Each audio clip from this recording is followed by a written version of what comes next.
देवियों सज्जन, अंतिम वक्ता हूँ। अब सबकी बातों को लेते हुए अपनी बात कहनी है और मेरा जो विषय है बड़ा गूढ़ विषय है और गूढ़ विषय को मूढ़ भी समझने में कोशिश करो, उस विषय को प्रकट करो। मेरा जो विषय है अथर्ववेद में आयुर्वेदिक चिकित्सा विज्ञान, इसको सरल बनाना है। बस दो बातें हैं। अंधेरी कोठरी में भी पहुंच जाता है प्रकाश, जिसके दीवार में कोई छेद नहीं होता। अंधेरी कोठरी में भी पहुंच जाता है प्रकाश, जिसके दीवार में कोई छेद नहीं होता। सच बताओ, महामानव के हृदय में क्या मानव मानव के प्रति भेद होता है? गाय काली नीली गोरी सांवली कोई भी हो, दूध आखिर सबका सफेद होता है। ज्ञान का प्रकाश वहां होता है जहां उपनिषद और वेद होता है, जहां उपनिषद और वेद होता है। सर्व ज्ञानमय विषय अथाह ज्ञान। क्रम देखिए, ऋग्वेद ज्ञानवेद नॉलेज।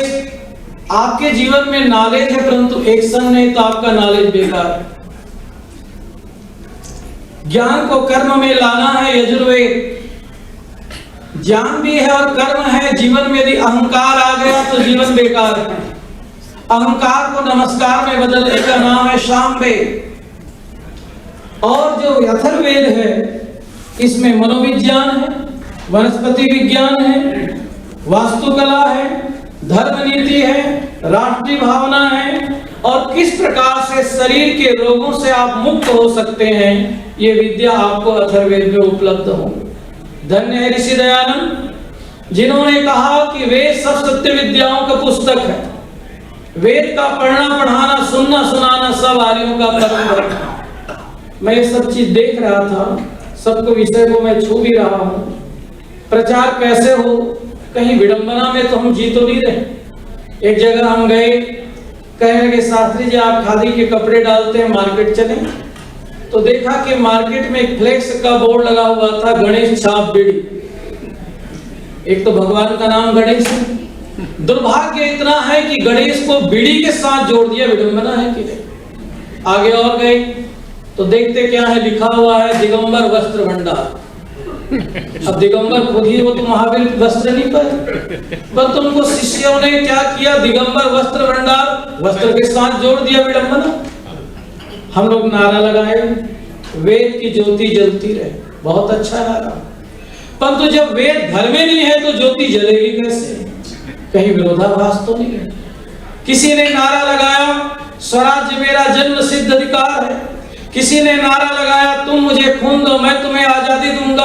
आज मैं इस अमेरिका के धरती में नारा लगाता हूं कि वेद की ज्योति जलती रहे। नारा ठीक है, परंतु आज से यह नारा लगाओ, वेद की ज्योति घर घर पहुंचे तो वेद की ज्योति अपने आप जलेगी।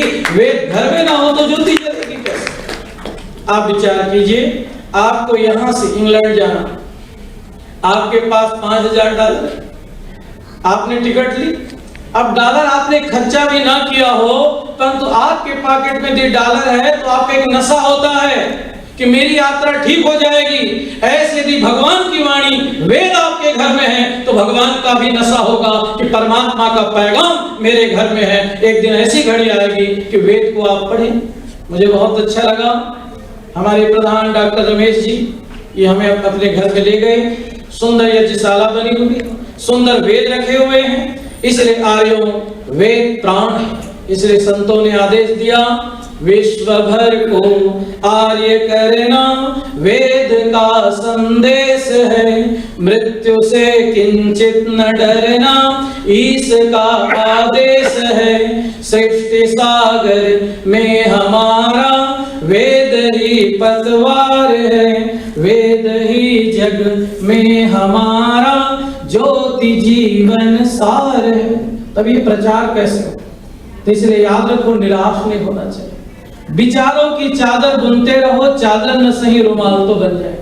मैंने एक नियम बनाया कि जितनी आयु हो इतनी मेरी पुस्तक होनी चाहिए, मैंने सोच रखा। और प्रभु की कृपा है कि मैं 47वें वर्ष का हूँ और 47वें पुस्तक की रचना मैंने कर दी। तो मैंने विष्णु जी से कहा कि हर सम्मेलन में एक पुस्तक का विमोचन होगा। इस बार भी एक नई पुस्तक लिख करके लाया हूँ। यदि सत्या प्रकाश नहीं होता तो आर्य समाज ही नहीं होती। इसलिए इस पंक्ति को याद रखो, जानकारी की भूख मिटाती है किताबें, कुतूहल की प्यास बुझाती है किताबें, हम अपने बलबूते खड़े हो सके हमें इस काबिल बनाती है किताबें। उस दयानंद की महानता है जिन्होंने हमारे सामने ग्रंथ को रखा। तो आइए अब विषय पर चलते हैं, जो बहुत गंभीर विषय है कि अथर्ववेद में आयुर्वेदिक चिकित्सा क्या क्या है। आज के नौजवान बच्चे सूर्य स्नान की बात करते हैं, जिसको हम लोग कहते हैं, आयुर्वेद के अंदर भी उसको बहुत सुंदर वर्णन के रूप में देखते हैं, सन बात तो कहते हैं। परंतु वेद कहता है, बहुत गंभीर बात कहता है, सूर्यस्ते तन्वे समतपाति, कि हे संसार के लोगों, सूर्य शरीर के लिए कल्याणकारी होकर के तपे, सूर्य की रोशनी की बहुत महिमा। जिस शंख के बारे में हम लोग जानते हैं, उस शंख की ध्वनि के लिए भी अथर्ववेद कहता है। और जल चिकित्सा भी है, जिसको हम लोग टब बात कहते हैं, जल चिकित्सा के लिए अथर्ववेद कहता है, अपसुरंतृतम अपसु भेषजम आपो अमृतम, जल अमृत है। और धन्य है ऋषि यास्क, जल का 101 नाम दिए। जल को कहा नीरम, अमृतम जल की बात है, और बहुत प्यारा शब्द है उदकम। उसके बाद कहा गया नीरम, नीरम का मतलब निश्चय न रात इति नीरम, जो निश्चय ही सुख देने वाला है। इसलिए उस जल का नाम भी अमृत है, रोगों को निवारण करने की शक्ति इसके अंदर में है। आइए, बहुत सारी बातों को मैं छोड़ रहा हूं, और आगे की बात है हिरण्य सूक्त है अथर्ववेद के अंदर। उसमें बताया गया कि स्वर्ण के पात्र में पानी पीने से जिंदगी भर पायरिया के रोग नहीं हो। इतनी गहरी बात है। स्वर्ण से कंठ को ढके रहने से कंठ की ध्वनि बनी रहती है, स्वर्ण से धातु पुष्ट होता है, और स्वर्ण भस्म की बात भी कही जाती है। इसलिए अथर्ववेद का आयुर्वेदिक चिंतन बहुत व्यापक है। और आइए, बहुत सुंदर बात है, वेद सबके लिए। और कहा गया मित्रस्याहं चक्षुषा सर्वाणि भूतानि समुच्चय, यहाँ मनुष्य के लिए नहीं, मित्र के लिए। आइए, आपके मित्र कौन कौन है? सब मित्र माने गए हैं इसके अंदर में। और वो ये है कि जानते हैं, वेद ये बात कह रहा है बार बार कि शंख के बजाने से प्राण सबल होते हैं, इसी से उम्र बढ़ती है। और वेद मंत्र कहता है, शंख आयुष प्रतरणो मणि अथर्ववेद। वैज्ञानिकों ने कार्य किया ध्वनि चिकित्सा के बारे में, और यहाँ तक ये भी बताया गया कि संसार के अंदर गावो विश्वस्य मातरः, गौ के रभाने की ध्वनि को भी मनुष्य के लिए उपकारी माना गया है। गौ के रभाने की ध्वनि से भी अनेक रोग दूर होते हैं।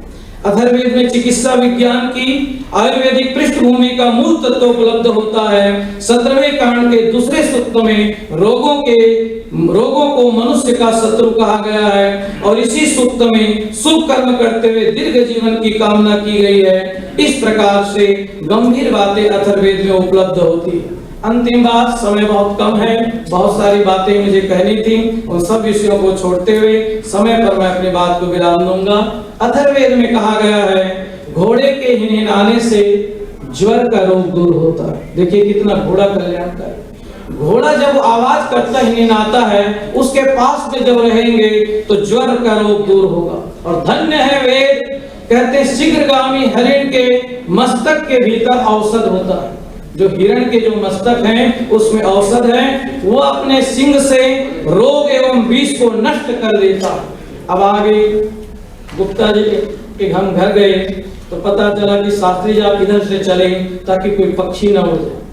डॉक्टर रमेश जी, अथर्ववेद में मंत्र आता है ये प्राणियों का भी, और वो है कि तोता पक्षी के पास बैठने से पीलिया का रोग नष्ट होगा।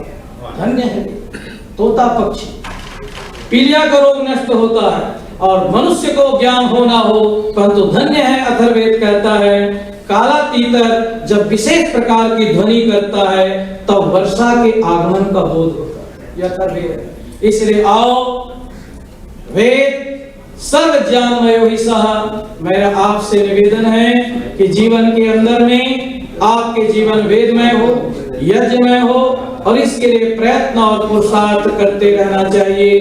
चलती चलती बात आई थी माता की, स्तुता मया वरदा वेद माता। माँ है, आप सब अनुभव करते हैं। 4 पंक्ति कह रहा हूं, बहारे रूठ जाएं तो मनाने कौन आता है, सुबह रोज सूरज को जगाने कौन आता है, बड़े होटल में बैठे रोटियां देते गिन गिन कर, वहां अम्मा की तरह खिलाने कौन आता है? अपनी माँ का यदि कद्र कर लिए तो जीवन में फिर अनेक प्रकार के सुख, अनेक प्रकार की संपत्ति हमें उपलब्ध होगी। चौथी बात आई थी युवा शक्ति की। बुजुर्ग अपनी बात है, हम जितने भी उम्र में हैं, आने वाले समय में हम भी वृद्ध होंगे, परंतु याद रखो उत्साह कभी भी आदमी को कम नहीं करना चाहिए। और अथर्ववेद में बताया गया है आत्मविश्वास पैदा होगा तो रोगों से लड़ने की ताकत होगी। चलते चलते अंतिम बात करके मैं बात को विराम देता हूं।